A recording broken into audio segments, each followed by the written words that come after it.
Alright, let me start this video by making a fine distinction. If someone were to ask me, Riv, what's the best band? I might say something along the lines of the Beatles, for their overall influence on mainstream music as a whole. Or, to cut a little deeper, maybe the Miles Davis Quintet. The first or second one, they're both amazing, mainly due to their technical ability and consistency across projects. However, if I want to listen to music with some charm, that's in the spirit of fun, if I want the complete lack of consistency and that sweet, sweet cringe, then it's gotta be Weezer, no question. That's my favorite band. Alright, so before I lose all credibility as a music enjoyer, there's the best bands, and then there's our favorite bands. And mine just happens to be that band that captured audiences in the 90s with their unique brand of power pop, and then proceeded to exist for the next 3 decades.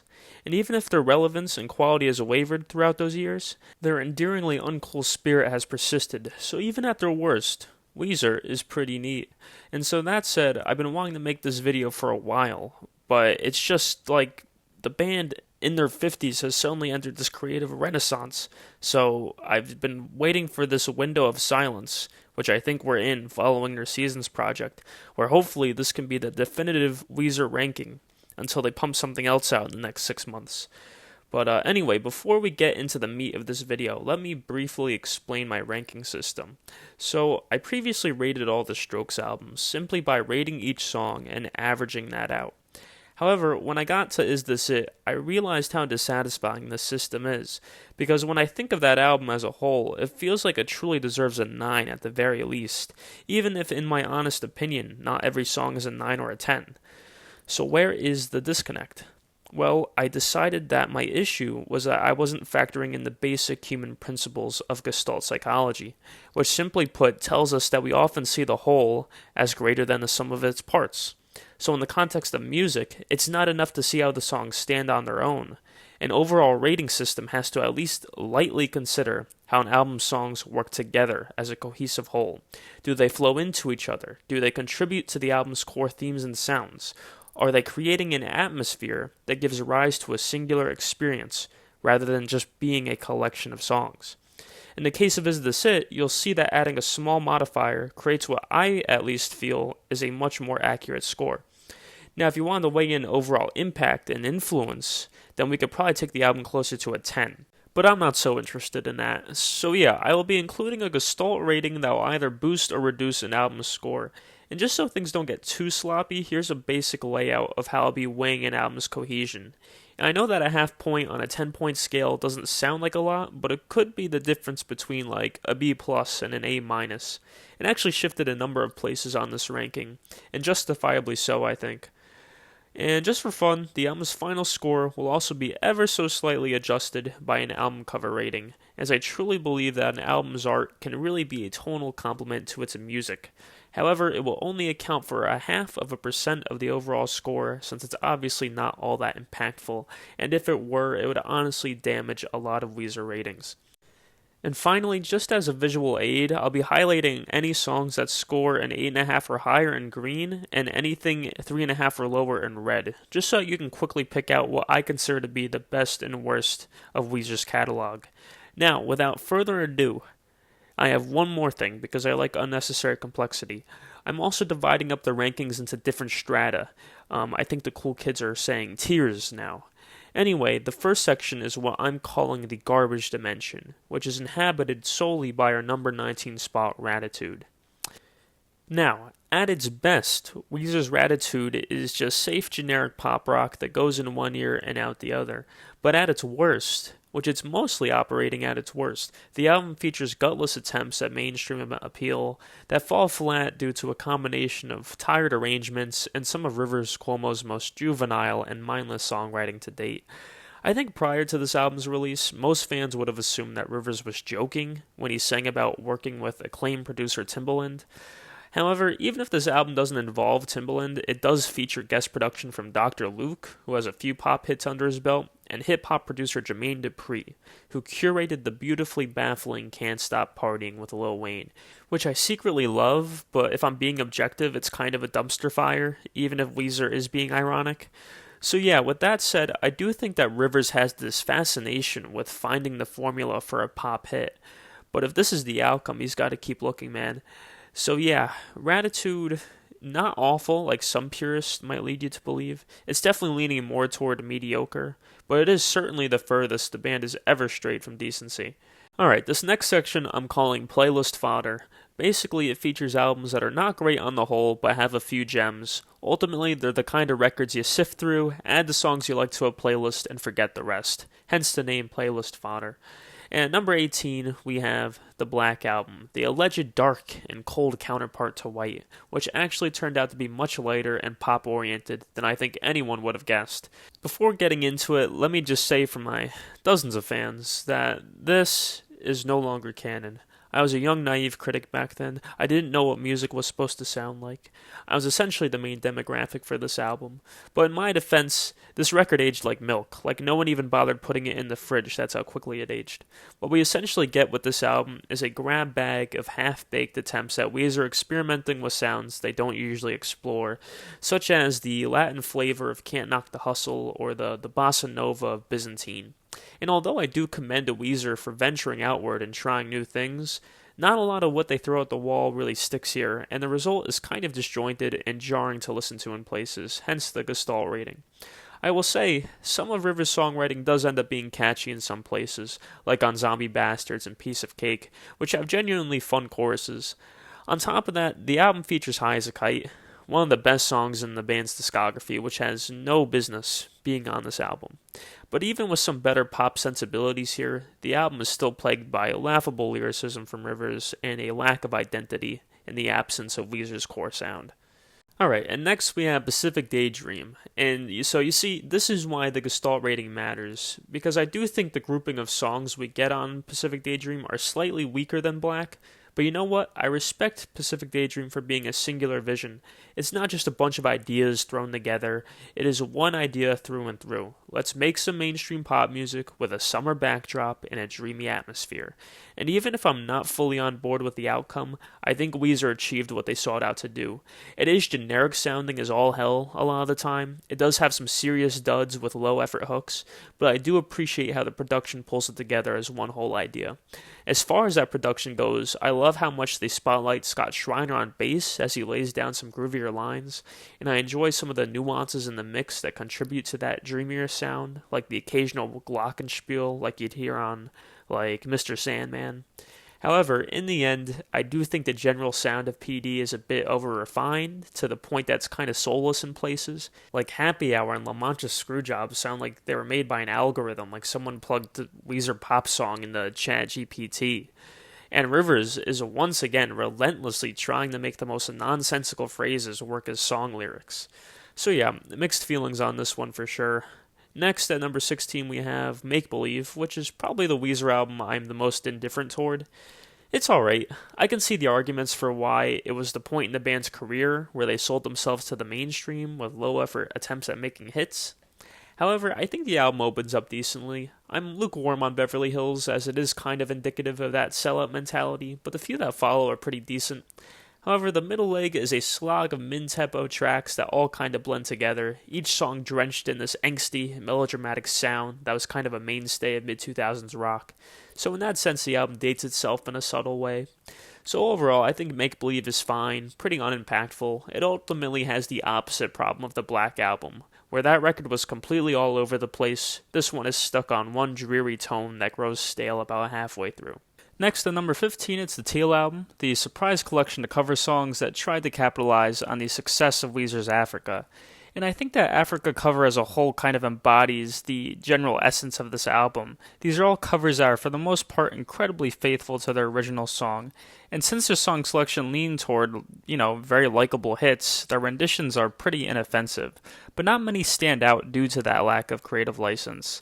In fact, I think their commitment to emulating the original songs does some damage in some cases, like on Billie Jean, where Rivers attempting Michael Jackson ad-libs is kind of laughable, and just makes you wish that you were listening to the original song, if Michael Jackson didn't, anyway, I think the only cover that they really make their own, and that I'll voluntarily go out of my way to listen to, is No Scrubs, just for Rivers' confident delivery and the band's execution of a more rock-oriented take on that song.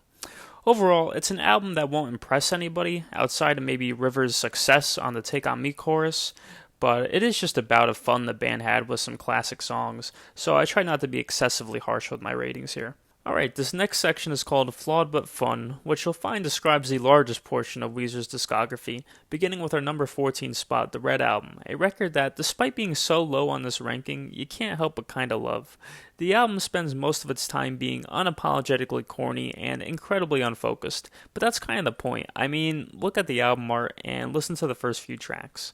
The Greatest Man Who Ever Lived is a joyful escapade into a number of different genres, and Pork and Beans is a classic anti-conformity anthem, which was ironically written after Weezer's label told him to write more commercial music. Anyway, it's immediately apparent that the point here is to embrace what makes Weezer different and to try new things. So with that said, the fact that this album is a little scattered works in a way that it doesn't for like the Black Album, because it feels totally intentional. The results are kind of hit or miss, but we do get some interesting tracks. I especially like The Angel and the One and Dreamin', where you can see Rivers starting to play with less conventional song structures. And I love the idea of giving each band member their own song to lead on. But I am sorry, that is a difficult stretch of this album, and the cheesiness of those tracks like Cold Dark World and Heart Songs is just, it's too much for me, and I am ride or die for Weezer, so it takes a lot for me to reach my cheese limit, but they cross it here. So yeah, overall, I enjoy this album's creativity. It really sounds like they had fun making this, but there's definitely some major missteps that hold it back from being a solid album. And it's a shame too, you switch out the weaker tracks for some of the B-sides, and you get something a lot sturdier. Alright, just dropping a quick, maybe like one of two disclaimers here. I think from here onward, my ratings may inevitably be inflated by the fact that I'm a huge Weezer fan, so just take that as a small caveat. Although these scores are perfectly reasonable to me, the casual listener may be inclined to rate a lot of these songs as a lower, so just bear that in mind moving forward. At number 13, we have Hurley, which has to be Weezer's most overhated album. It is not that bad, guys. I mean, they definitely didn't reinvent the wheel with this one, but songs like Unspoken, Ruling Me, and Trainwrecks feel like a return to form for a band that felt stagnant for most of the 2000s. So overall, even if this album lacks some flavor, I think it does a solid job of marrying the sound of earlier records with a more up-tempo and hook-heavy energy. Its only serious missteps are the egregious Smart Girls and Time Flies, which is just pretty underwhelming as a closer. Outside of that, I'm pro Hurley. And next at number 12, we have Weezer's Summer, the first of 4 Seasons projects to appear on this ranking. And yes, I know these were technically EPs, but I would argue there's enough content and creative juices poured into these for them to enter Weezer's canon. Unfortunately, I don't think this particular project quite captures the essence of its titled season, but is still a decent offering of tracks in its own right. For one, The Opposite of Me is quintessential Weezer, bringing in a triumphant spirit reminiscent of Everything Will Be Alright in the End, and Records is at the better end of Weezer's shameless attempts at mainstream appeal, so there's that. With those being the more conventional songs on the EP, there's also a number of spots where the band experiments with heavier arrangements and less conventional structures. The excellent Thank You and Goodnight, for example, brings together a number of musical phases, all of which blend together nicely and display the versatilities that Rivers really tried to bring to these EPs. However, that ambition also becomes the EP's crux at some points, like on Cuomoville, where its cheesy choruses clash with its overly angsty bridge. This same angst can be seen on What's the Good of Being Good, which nearly cut through my indifference with its sharp edge. I think part of it has to do with the flatter production on this EP. Everything just sounds a bit thin, especially the drumming, so overall, it's a fine project, but its varying song quality is what makes it the weakest of the 4 in my opinion. At 11, we have Weezer's Spring, which I think a lot of fans would argue is the actual weakest of the season's EPs. And listen, I get it, there are some cringe passages on this thing. Opening Night, I rate positively because for me it has the best chorus on the project, but those verses are pretty inexcusable. It's top tier cringe if I've ever seen it. And A Little Bit of Love, again, rated positively because I think there's a really solid tune at its core, but I'll admit it sounds synthetically made for car commercials. And just generally, the songwriting here is less ambitious than on the other EPs, but I give credit to this project for being the only one of these things that actually captured the essence of its respective season. The lighthearted nature of the lyrics, the acoustic and upbeat instrumentation, it all works together to make a listening experience that genuinely feels in the spirit of spring, and I appreciate that. So even though this may be the weakest batch of songs by a slight margin, it is the EP that is the most intentional and successful in its delivery of a specific vibe. So for that, it gets the slight edge to summer. By sheer coincidence, we have yet another season at number 10, this time autumn, and this is definitely a stronger grouping of songs than the previous two EPs. However, my biggest issue with autumn is that it is easily the most unfocused and scatterbrained of the season's projects. For one, there's Get Off on the Pain and Taste Like Pain, where the band once again tries their hand at a heavier sound and edgier songwriting, which I must say goes over much better here and isn't as cringy as it was on Summer. I think it's mainly due to the better production on Autumn. The drums are much more crisp, and it has a refined sound that allows those heavier moments to leave a better impact. Besides that, Weezer tries their hand at a dancier sound with Can't Dance, Don't Ask Me and What Happens After You, one of which is pretty solid, and the other sounding like an emulation of modern Maroon 5, despite being well produced and performed, I might say. The remaining three songs are the only ones that really carry an autumn vibe to them, Run Raven Run easily being the best song to come of these four projects, and provides us with an excellent climax to the EP. So overall, despite being a bit all over the place, Autumn lands in the midsection of Weezer's discography, just off the sufficiency of its track list alone. And at number 9, we have Van Weezer, the band's love letter to hair metal, featuring the ugliest cover art in existence and the goofiest name imaginable. But as far as the music goes, it's pretty decent. I think it was received kind of poorly upon release, simply due to its terrible rollout. If you didn't know, after the project was announced, it was very quickly delayed an entire year due to COVID. They then released OK Human in that period of time, which comparatively made Van Weezer not so exciting, since it's nowhere near as ambitious or conceptual. That said, the crop of songs here is still solid, and they do find a good balance between the band's core sound and that glam metal influence, most notably on Beginning of the End and The End of the Game, which I still can't believe they removed from the opening. I'm guessing Hero was switched to the opener because it's the more recognizable single, but The End of the Game is so obviously an album opener, it's honestly more frustrating than it probably should be. Also, another reason for no Gestalt bonus here is that I think they kind of lose the concept near the end, as Sheila Can Do It Onward isn't really focused on the glam metal sound. Nonetheless, there's some good hooks on this album. Not everything is super memorable, but it refrains from having too many duds, and they're able to pay homage to some of their early influences without completely losing sight of their own sound. Alright, now this next section I'm calling Respectable Records. These are albums that I can recommend to somebody without embarrassing myself.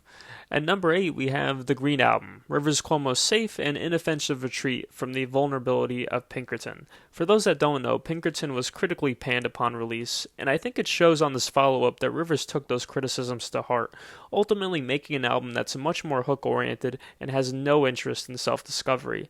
As negative as that may sound, the result is actually pretty likable. I think each song on this record is generally catchy, and it gave us some classic singles in the way of Hash Pipe and Island in the Sun. And people always say the back half is forgettable, but I find the hooks on Simple Pages and Smile to be pretty infectious to this day. The major drawbacks to this album, however, are its lack of substance and the clear similarities between songs that make them hard to differentiate between. I mean, they're all at the same tempo, they're cut from the same cloth sonically, and if there's a guitar solo, you can bet your ass it's just copying the main melody. So even if each song is fairly enjoyable in its own right, they certainly blend together when listening to the album as a whole. But at a short 28 minutes, the album is basically over by the time this starts to wear on me, so my enjoyment ultimately outweighs my fatigue. Coming in at number 7, we have the best of Weezer's season's projects and their most recent output as of making this video, Winter. And I must say, after a whole year of creative risk-taking with the other seasons, sometimes for the best and occasionally for the worst, it was nice to hear a collection of songs that's really just Weezer in their element. The guitars are crunchy, the hooks are well constructed, and the lyrics are generally endearing and capture some of the vulnerability that was missing amongst the other seasons. And again, I don't think the band really does too much to really create a wintry vibe here, but I can see it in some places where the use of strings and a stripped back sound make for a colder atmosphere. And even though this is definitely the most Weezer sounds like themselves across the four seasons, there are still plenty of moments of creative license being taken on these songs, most notably the quick change-ups near the end of Iambic Pentameter, and the excellent guitar work that closes out the deep and dreamless sleep. So overall, this is a good EP. It's one of the many instances across Weezer's career where they remind their audience that they have not lost sight of their core sound while still exploring different ideas. At number 6, we have Weezer's most underrated album, Maladroit. It really is a mystery to me why this record is not talked about more.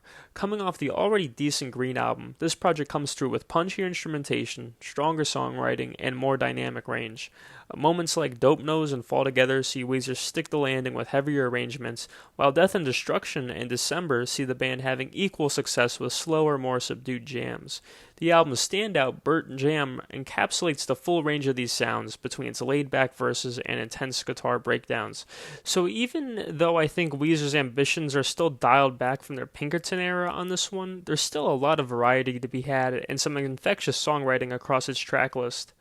Alright, this next section, which ushers in our top 5, is titled Superb Projects. These are not just albums I deem to be good, but are somewhat impressive and leave an impact that has me returning to them quite often. At number 5, we have Everything Will Be Alright in the End, which was a refreshing release following their run of albums from the 2000s. And listen, you saw my ratings. It's not like I hate everything Weezer put out in the 2000s, but one could also recognize that there's a certain passion and poignancy that was sometimes missing from that era, and it is very much present on this album. As far as Weezer's career goes, this was a triumphant return to form, and that feeling of triumph is truly injected into the sound of this album. The melodies are memorable, the choruses are grand, and Rivers' songwriting on this one ranges from serviceable to solid. Alright, let's just pause the video right here for another quick disclaimer. Everything you've heard up until this point was recorded in early 2023, and everything you're going to hear onward is being recorded in February 2024. Really has no bearing on anything, but I just figured in case there's some kind of noticeable difference in audio quality, be a good thing to acknowledge. Basically what happened is I recorded this on winter break during a year of college, and as soon as classes resumed, I more or less, all of my motivation to continue down this path dissipated, and for whatever reason, I re-garnered that motivation. I just decided, you know what, the world needs another Weezer ranking, and an accurate one at that. And so to that point, me reflecting on this a year later, older, wiser, is this still accurate? And I'm going to say for the most part, yes, I stand by my ratings from 1 year ago. The only thing I'll say is I do think I had a slight recency bias with the ratings on spring and summer. I think looking at them now, I would knock back both overall ratings by maybe a quarter point, which means that Hurley would prevail over both of them. But ultimately, I'm not going to go back and retcon the order, just because if you look at those three ratings, there's literally a difference of 0.05 between them, which ultimately means that you could shuffle them around whichever way you want. It still means that they exist on the same tier of Weezer album. And as we move into these higher ranking albums, where the order certainly does matter, I can say that has not changed in the slightest. So in any case, let's return to what younger me was saying about Illbait. It is an invigorating run of songs, and the final leg features some of the best guitar work the band has ever laid down. And though some of the songs lack that standout quality near the middle leg, the tracklist remains pretty consistent and definitely makes for an above-average listening experience. And at number 4, we have OK Human, a wonderful collection of orchestrally arranged songs that still manages to sound every bit like Weezer. This is easily the band's most cohesive album and most well-executed concept for an album, with each instrumental sounding lush and technically impressive, with its driving string arrangements, horns, and patched drums tying everything together nicely. I also love how seamlessly each song transitions into the next, making for a listening experience that just breezes by. Lyrically, Rivers still speaks in goofy quips on occasion, but overall I think he really captures the zeitgeist of the quarantine era, with his themes of isolation, self-loathing, and that yearning for human connection. Not to mention there's some modern classics on this one like a Lou Gobi, Numbers, and Mirror Image, all of which capture the uncharted sounds the band's playing with on this album while also sounding like something they would have made in the 90s. The The only real misstep for me is Here Comes the Rain, which sounds like a song the band would have showcased on Yo Gabba Gabba. But anyways, entering our top 3, this section will be titled Classic Status for reasons that should be obvious. And one final disclaimer that will make more sense in like 30 seconds. These rankings are not based on impact or overall influence. Nostalgia or being the first of its kind do not factor into my ratings. I'm going off of my overall enjoyment and my subjective thoughts on the quality of the album. And so with that damage control out of the way, at number 3, yes, we do have the Blue Album. Weezer's most iconic and universally revered album at number 3, Sue Me. But in all seriousness, being at number 3 is no disservice, as I still love this album and appreciate its charm. With its fusion of grunge-inspired guitar work and more upbeat, pop-oriented songwriting, Weezer truly found their niche within the 90s alternative scene. And with the infectious melodies and the endearing lyricism of songs like Buddy Holly, My Name is Jonas, and the Sweater Song, it's immediately apparent how the band's music caught on so quickly. And with cuts like Say It Ain't So and Only in Dreams, they proved themselves to be equally impactful at writing emotionally driven slow jams. Overall, the Blue Album remains one of the best albums of the 90s and has maintained its relevance as a fun, well-written record that embodies the geekish essence that is truly unique to Weezer. The only reason it isn't higher is simply because I think the band honed their skills on 2 subsequent records, which I consider to be ever so slightly more cohesive. And speaking of which, at number 2, we have the White Album, an album that, in my mind, provides all the charm and infectious songwriting of the Blue Album while still exploring new territories. And though that statement may be a stretch for some, I don't think it's an exaggeration to say this album features some of the band's best work to date. Take, for example, LA Girls and Do You Want to Get High, both of which never let up in their ability to provide memorable melodies and well-crafted instrumentation that is both recognizable as a Weezer while still being refined for a modern audience. And pop bangers like Thank God for Girls and Jacked Up prove that Weezer can chase a more mainstream appeal without losing the heart of their sound in the process. All the while, Weezer is not only capitalizing on their own sound, but clearly paying homage to bands that informed their early work, such as the Beach Boys, which is evident in a lot of the album's summery atmosphere and graceful harmonies. On top of all of that, this album also flows incredibly well. There are multiple flawless transitions between certain songs and a tonal consistency as the album's tracks tell the tale of a summer relationship, with early songs capturing feelings of infatuation and later tracks growing increasingly more bittersweet as the protagonist's love seemingly grows stale. So overall, I truly believe this is accurate placement for this album. On top of its consistent display of peak songwriting for the band, it is also incredibly cohesive, only being outdone by OK Human in that regard. So all that being said, I agree that it's bold to put Blue beneath White, but hopefully with all that explanation, it doesn't feel so unfounded. And now, if you're some kind of master of process of elimination, then you know only Pinkerton remains at number 1. Weezer's sophomore album that was originally seen as a sophomore slump because of the staunch departure it took from the Pleasantries of Blue. Because yeah, we're no longer talking about 12-sided die and surfing your way to work. What's offered to the listener here is darker, rough around the edges, and focused solely on exploring themes of love and loneliness. And while that is quite a slap in the face to those that fell in love with the cleaner power pop of Blue, I think in hindsight it could be said that Rivers Cuomo's willingness to wear his heart on his sleeve and how that gets accentuated by the raw, self-produced quality of the cuts makes Pinkerton a slightly more poignant listening experience. And though not all tracks are instant earworms, I think across a few listens, it's quite clear that the band had not lost the ability to write excellent hooks and melodies in their pursuit of something larger. This is obvious in iconic singles like El Scorcho and The Good Life, but holds true for even deeper cuts like No Other One and Falling For You. Really, beside Butterfly, which is a great closer, every song still has an anthemic quality that was at the heart of Blue and has held true throughout their career. So ultimately, Weezer offers a collection of songs here that are not just some of their best from a writing standpoint, but have remained representative of their core selves, even decades later. Save for a few suspect lines from Rivers, a little TMI, it really is their best and provides the rare instance where an album's roughness is part of its perfection. I think had we arrived at these conclusions upon its release, the band would have had a much different trajectory. The release of Green, at least to me, appears as a very thought-out response to the criticisms of Pinkerton. But that's a whole other tangent. Those are my thoughts on Pinkerton. Great record, And those are my thoughts on Weezer's roller coaster of a discography as a whole. Just as a quick review, here are the rankings all together chronologically. I like looking at them this way because you can kind of see Weezer's era showing.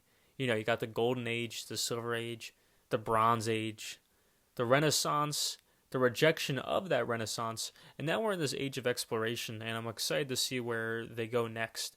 This year being the 30th anniversary of the Blue Album, I'm sure we'll see something of note somewhat soon. But in any case, thank you if you're here watching the 30th minute of Weezer ranking. You like myself are a tried and true fan, ride or die for Weezer as they say, and all the respect to you. And if there's any discographies you think I should rank, feel free to leave it below, and I'll lightly consider it. And feel free to subscribe so you never miss my bi-yearly drop, or maybe less, or don't. And that about does it.